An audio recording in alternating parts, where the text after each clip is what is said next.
ഭൂരിഭാഗവും കൂൾ ഡ്രിങ്ക്സും ഐസ്ക്രീമും എൻജോയ് ചെയ്യാൻ ഇഷ്ടപ്പെടുന്നവരാണ്. പക്ഷെ കോൾഡ് ബെവറേജസ് പല്ലിൽ തട്ടുമ്പോഴുണ്ടാവുന്ന അസഹ്യമായ പുളിപ്പും വേദനയും അതൊരു പെയിൻഫുൾ എക്സ്പീരിയൻസ് തന്നെയാണ്. ഇതിൽ നിന്നും എസ്കേപ്പ് ആവാൻ വിപണിയിൽ കാണുന്ന ടൂത്ത് പേസ്റ്റുകൾ, അതായത് ഡീസെൻസിറ്റൈസർ ടൂത്ത് പേസ്റ്റുകൾ തൽക്കാലത്തേക്ക് വാങ്ങി ശമനം കാണുന്നവരാണ് നമ്മളിൽ പലർ. ഇതൊരു തെറ്റായ പ്രവണതയാണെന്നുള്ളതു തന്നെയാണ് അറിഞ്ഞിരിക്കേണ്ട ഒരു വസ്തുത. പല്ലുപുളിപ്പിനുള്ള കാരണങ്ങൾ കണ്ടെത്തി അതിന് ട്രീറ്റ്മെന്റ് എടുക്കുകയാണ് നമ്മൾ ചെയ്യേണ്ടത്. എന്തുകൊണ്ടാണ് നമുക്ക് പുളിപ്പ് അനുഭവപ്പെടുന്നത്? ചൂട്, തണുപ്പ് തുടങ്ങിയ സെൻസേഷൻസിന് ഏറ്റവും സെൻസിറ്റീവ് ആയിട്ടുള്ള പല്ലിന്റെ ഉള്ളിലുള്ള ഞരമ്പിനെ ധാരാളം സുഷിരങ്ങളും ഫ്ലൂയിഡ്സും അടങ്ങിയ ഡെന്റിനാണ് പല്ലിന്റെ പുറം ലോകവുമായി കണക്ട് ചെയ്യുന്നത്.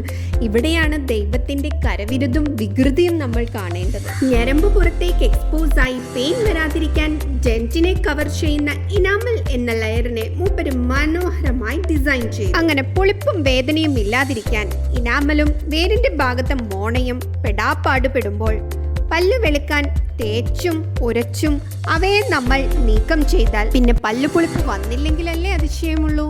തല പുകയ്ക്കണ്ട. ഇപ്പോൾ തൽക്കാലം ഇനാമൽ നഷ്ടപ്പെടുന്നതാണ് പുളിപ്പിന് കാരണമെന്ന് മനസ്സിലാക്കൂ.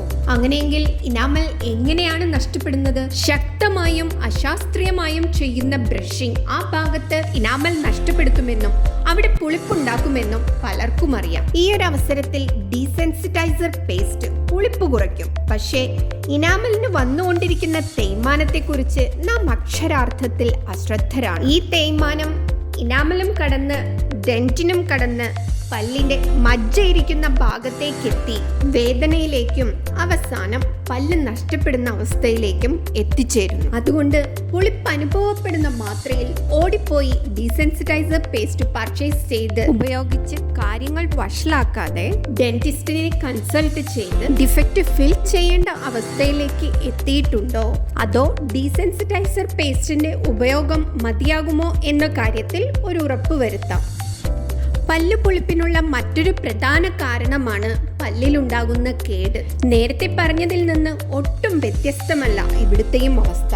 പുളിപ്പ് അനുഭവപ്പെടുന്ന വേളയിൽ നിങ്ങളുടെ ഡെന്റിസ്റ്റിനെ കൺസൾട്ട് ചെയ്ത് കേടുവന്ന പല്ല് അടയ്ക്കുവാൻ പറ്റുന്നതാണെങ്കിൽ അതടച്ച് പുളിപ്പിനെ ഇൻസ്റ്റന്റ് ആയി ഇല്ലാതാക്കുന്നതിനു പകരം മാസങ്ങളോളം ഡീസെൻസിറ്റൈസർ പേസ്റ്റ് ഉപയോഗിച്ച് പുളിപ്പ് കുറയുന്നതും കാത്ത് പ്രോബ്ലം സിവിയർ ആവാൻ വെയിറ്റ് ചെയ്യാതിരിക്കുക. അസിഡിക് ഫുഡ്സ് ആയ നാരങ്ങ, ഓറഞ്ച്, മാങ്ങ തുടങ്ങിയവയുടെ അമിതമായ കൺസംഷൻ ഇനാമൽ തേഞ്ഞു പോകുന്നതിനുള്ള മറ്റൊരു കാരണമാണ്. പല്ലുപുളിപ്പുള്ളവരാണെങ്കിൽ ഇത്തരം ഫ്രൂട്ട്സിന്റെ കൺസംഷൻ കുറയ്ക്കുന്നതല്ലേ നല്ലത്.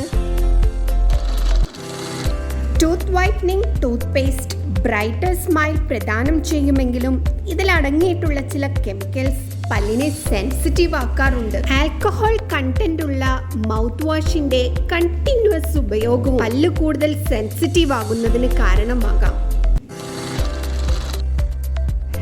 രാത്രിയിൽ പല്ലിറുമുന്ന സ്വഭാവമുള്ളവരാണെങ്കിൽ അവരിലും ഇനാമൽ തേയ്മാനം ഉണ്ടാകും. ഈ സാഹചര്യത്തിൽ ഉണ്ടാകുന്ന പുളിപ്പ് കുറയാൻ ഡീസെൻസിറ്റൈസർ പേസ്റ്റ് മാത്രം ഉപയോഗിച്ചാൽ പോരാ. തേയ്മാനം ഇല്ലാതാക്കാൻ പല്ലിനെ സംരക്ഷിക്കുന്ന മൗത്ത് ഗാർഡ്സ് ഉപയോഗിക്കാം.